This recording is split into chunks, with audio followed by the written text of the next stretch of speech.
War is not only paid for in blood, it is paid for in savings accounts, in wages that buy less each year, in currencies that lose their anchor, and in futures quietly mortgaged long before ordinary people understand what has happened. We remember the trenches. We remember the artillery. We remember the dead. But behind every shell fired and every army fed, there was another battlefield, one hidden in vaults, bond markets, treasury offices, and central banks.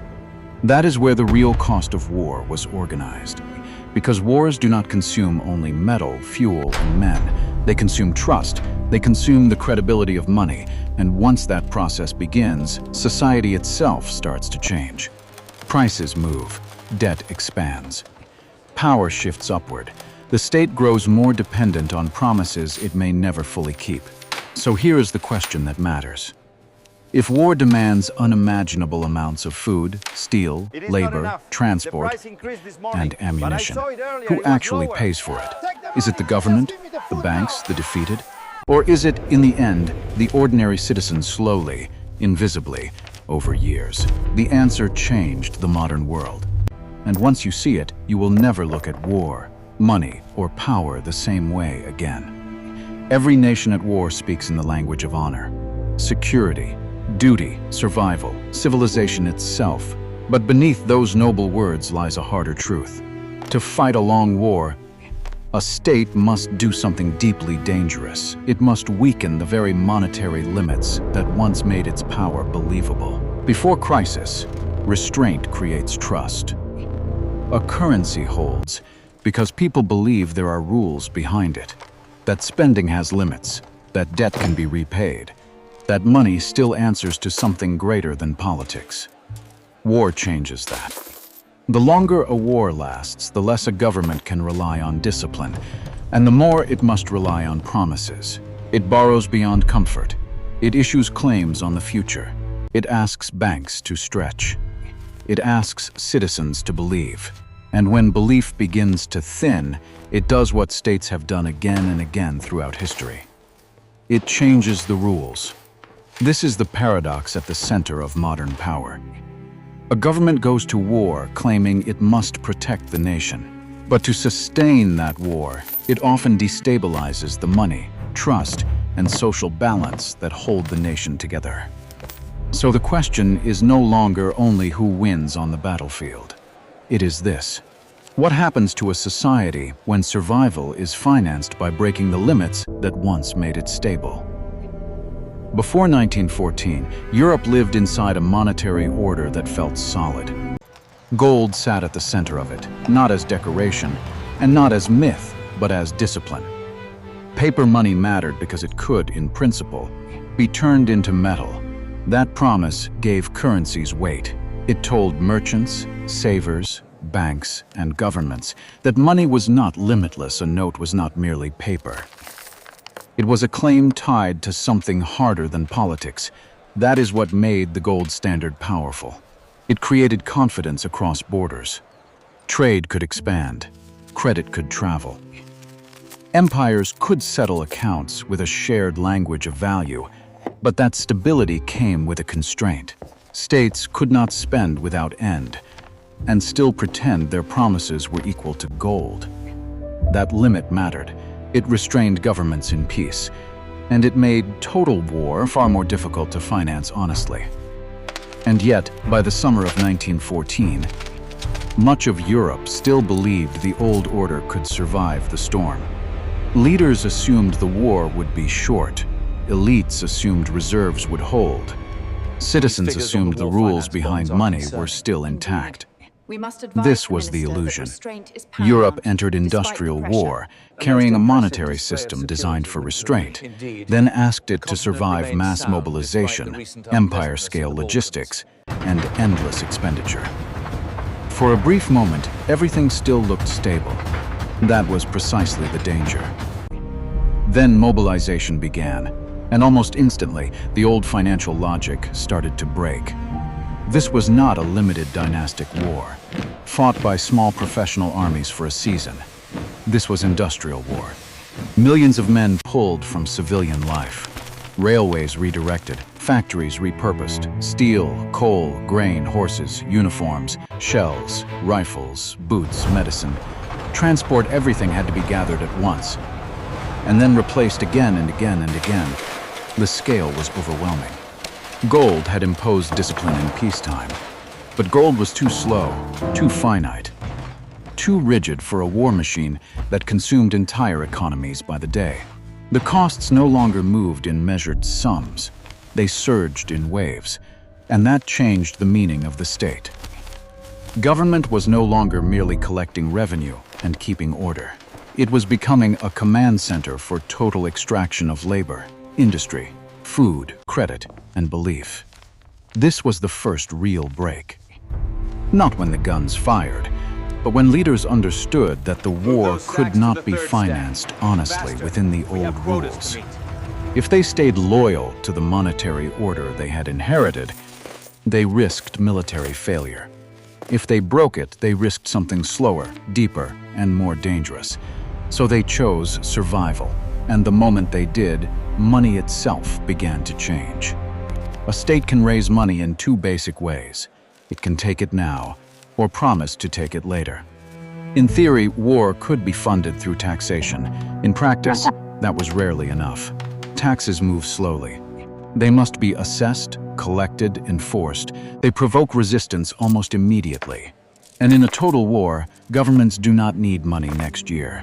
They need it now for food, rail, steel, fuel, wages, and shells.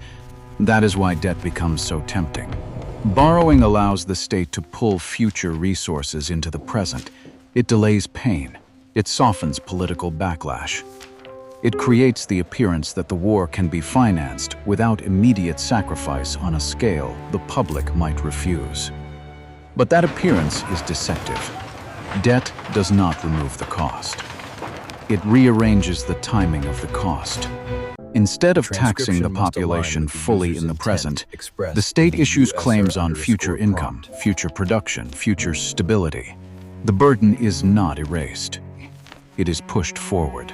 This is the first great transfer. War stops being paid for only by those living through its first shock. It begins to be charged against the years that follow against post-war budgets, weakened currencies, and societies that have not yet realized their future has already been spent. But borrowing alone was not enough. A government at war could not rely only on banks, financiers, or reserve institutions. It needed something larger, something deeper. It needed the public. This is where war bonds became so powerful, not merely as financial instruments, but as instruments of persuasion. The state was no longer just asking citizens to support the war.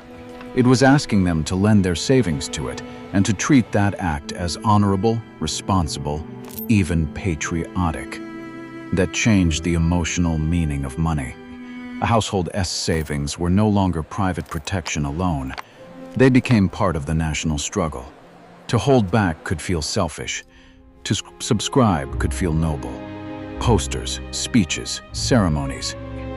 Newspapers all helped turn lending into a civic ritual, and that is what makes war bonds so revealing. They were not just contracts. They were emotional agreements between state and society. The citizen gave up present security in exchange for a promise tied to victory, duty, and trust. In that moment, debt became more than finance. It became belief, organized, which is why the mechanism was so effective and so dangerous. Because once a government learns how to convert moral pressure into credit, it can draw not only on wealth, but on loyalty, fear, and social shame. Germany offers one of the clearest and cruelest examples of how war finance can turn private trust into national ruin. Unlike Britain, Germany could not lean as freely on global capital. The blockade tightened. External funding narrowed, so Berlin turned inward. It sold the war to its own people, not only with uniforms and flags, but with bonds. War loans were marketed as confidence made patriotic a way for ordinary citizens to prove loyalty, protect the nation, and share in the victory to come. And millions believed. Shopkeepers, clerks, widows, civil servants. Families who had done what stable societies teach people to do: save carefully, trust institutions, hold financial claims, and wait. That is what makes this story so devastating. Germany did not just borrow money, it mobilized the moral habits of its middle class. It turned caution into participation, prudence into exposure. Then came defeat, and with defeat, the promises behind those bonds began to rot. The empire fell. Fiscal strain deepened, confidence cracked, inflation accelerated, and what had once looked like safe patriotic paper became a trap. By the early 1920s, the destruction reached far beyond portfolios. It entered kitchens, shops, marriages, and memory. A lifetime of thrift could be erased by prices that moved faster than wages, faster than pensions, faster than dignity itself. This was not only economic pain, it was social betrayal. A society told to trust, save, subscribe, and endure discovered that loyalty had not protected it. And when the savings of the cautious are destroyed, bitterness does not stay private for long. It hardens, it spreads, it looks for enemies. That is one of the darkest lessons of modern money. When a state funds war by absorbing the trust of its own citizens, defeat does not end at the front. It returns home, enters the currency, and leaves political scars that can outlive the war itself. Britain did not fight this war with soldiers alone. It fought with credibility. That is the part military history often leaves in the background. Britain was not simply an island with a navy and an empire. It was the center of a financial world. London was where bills were settled, credit was extended, insurance was priced, and sterling moved with an authority few currencies could match. That mattered enormously. Because in a long war, endurance does not depend only on how much wealth a nation owns. It depends on how much trust it can command. And Britain could command trust far beyond its shores. Merchants accepted sterling. Banks held it. Trade routes were organized around it. Capital moved through London almost as naturally as ships moved through imperial ports. So when war expanded and costs exploded, Britain had something many rivals did not: access to global confidence. That was an invisible weapon. It allowed the British state to borrow deeper, purchase wider, and hold together a war effort that exceeded the limits of domestic savings alone. The empire was not sustained only by coal, steel, and ships. It was sustained by a monetary network that persuaded the world British promises would still be honored. This is why financial order matters so much in history. A state with trusted money can survive shocks that would break a state of equal size with weaker credit. Not because it is morally stronger, not because it works harder, but because trust, once institutionalized, becomes a form of power. And in wartime, power like that can feed armies before it ever appears on a battlefield. Then the financial center of gravity began to move.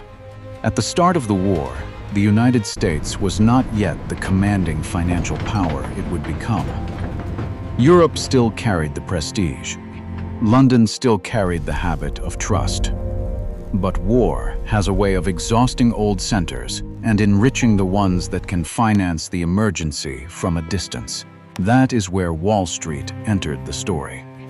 American banks, most famously J.P. Morgan Co., did far more than arrange payments. They became conduits of survival. Credit flowed across the Atlantic. So did orders for food, steel, munitions, raw materials, and industrial goods. Money was not simply following the war. It was reorganizing the war. And with that, it began reorganizing the world. The United States moved from debtor toward creditor. Gold flowed in. Claims accumulated. European dependence deepened. What looked like temporary wartime finance was quietly redrawing the hierarchy of global money. This was the real pivot. The war did not only destroy empires on land, it weakened the old financial core and elevated a new one. Power was shifting from battlefields to balance sheets, from inherited prestige to funded capacity. That is why this moment matters so much. World War I did not just reshape borders. It accelerated the transfer of monetary leadership from Europe to America. And once the center of credit moves, trade, diplomacy, and political influence tend to move with it. The map changed, but the deeper change was this. The world would increasingly be financed from across the Atlantic.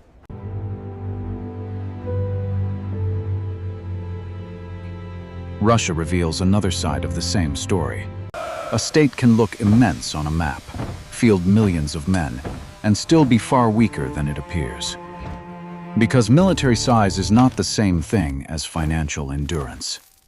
And an empire with a fragile monetary system can begin to come apart long before its army fully disappears. That was Russia's danger. The empire had scale, land, and manpower, but its financial structure was less resilient than its surface power suggested.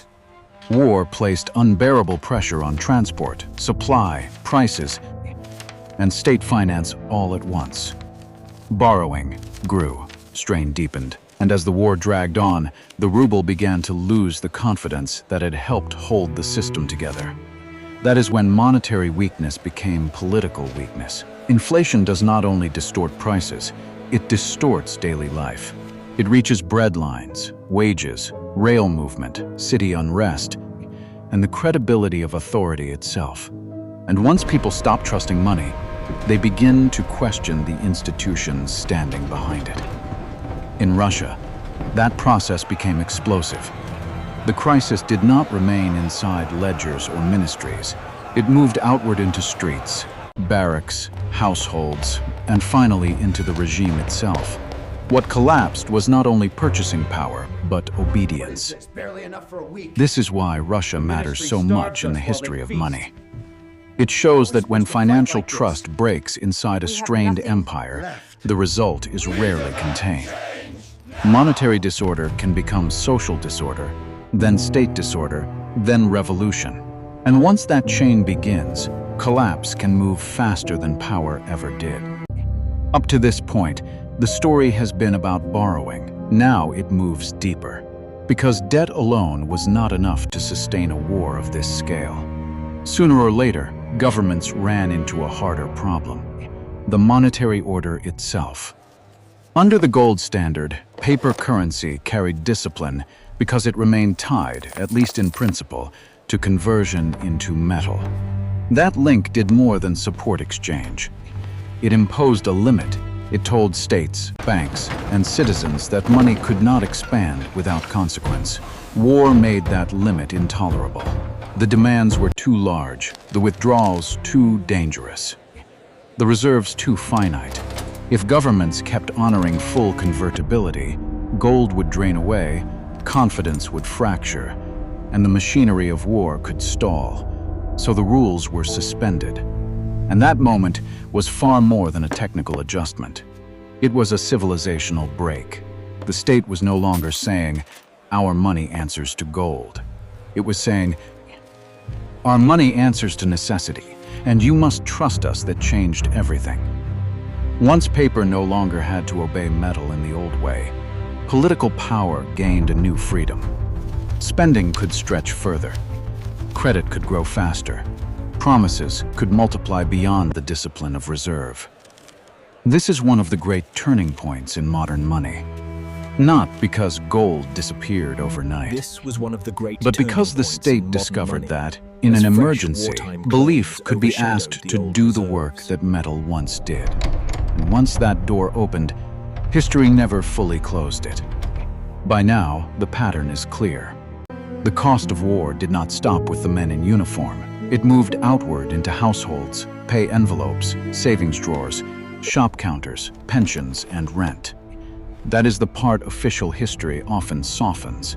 The soldier paid in danger, but the civilian paid in erosion. The saver watched years of discipline lose meaning. The wage earner found that income no longer kept pace with prices. The middle class discovered that stability could be dismantled without a revolution. At first, only with inflation, shortages, layoffs, new taxes, and a currency that no longer held its shape. This is how war enters ordinary life after the guns. Not always with fire, often with arithmetic, and the burden was never shared evenly. Those close to power usually had more warning, better connections, better access to credit, hard assets, foreign exchange, or political protection. Those farther away, workers, pensioners, clerks, widows, small savers were left holding money that weakened faster than their ability to adapt. That is the deeper injustice. Financial war does not simply destroy wealth, it redistributes vulnerability. It decides whose losses arrive first, whose pain remains private, and whose future is quietly consumed to preserve the system a little longer. So when we ask how war is paid for, the truest answer is not only through debt, taxes, or money creation. It is paid for through a long social aftershock, one that falls hardest on people who were never asked whether they agreed to bear it. The armistice ended the shooting. It did not end the bill. That is one of the most important things modern history teaches, and one of the things popular memory most often misses. War does not always end when armies stop moving. Sometimes it continues in ledgers, currencies, tax burdens, reparation schedules, and political resentments that outlive the battlefield itself. That is what happened after 1918. The treaty system did not erase the financial wreckage. It reorganized it. Debt remained. Obligations hardened. Reparations turned defeat into a permanent accounting crisis, and trust once damaged did not return simply because peace had been declared. This is where balance sheets became a second battlefield. States now had to service wartime debts, stabilize weakened currencies, calm angry populations, and extract payment from societies already exhausted by loss. The war's material destruction was visible. But its financial destruction was slower, quieter, and in some ways more enduring. Because money, once discredited, does not only wound an economy, it alters politics, it deepens grievance, it sharpens class tension, it makes moderation look weak, and promises of restoration feel seductive. So the years after 1918 were not a clean break from war, they were the afterlife of war. The uniforms receded, the ruins remained, but more importantly, the accounting remained. And that is why the conflict did not truly end in the trenches. It migrated into budgets, reparations, inflation, and the poisoned memory of societies forced to keep paying long after the cannons went silent.